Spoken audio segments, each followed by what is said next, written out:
पुढचे मुख्यमंत्रीही एकनाथ शिंदेच असतील, आरोग्यमंत्री तानाजी सावंतांचा मोठा दावा। ठाकरे गटावर टीका करताना पुन्हा घसरली जीभ।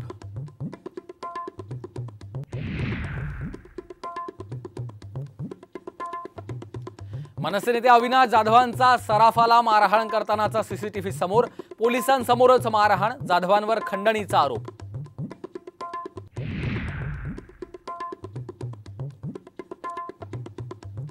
कांदा निर्यात बंदी उठवणं ही तर केंद्र सरकारची धुळफेक, निर्यातीवर शुल्क लावल्याने शेतकऱ्यांची संतप्त प्रतिक्रिया।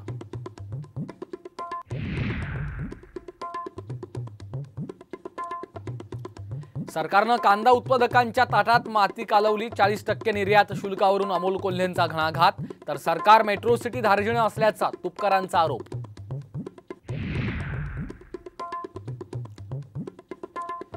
राज्यात रस्त्यांवर मृत्यू तांडव, हिंगोलीत कार अपघातात दोघे ठार तर बुलढाण्यात 2 बस धडकल्या।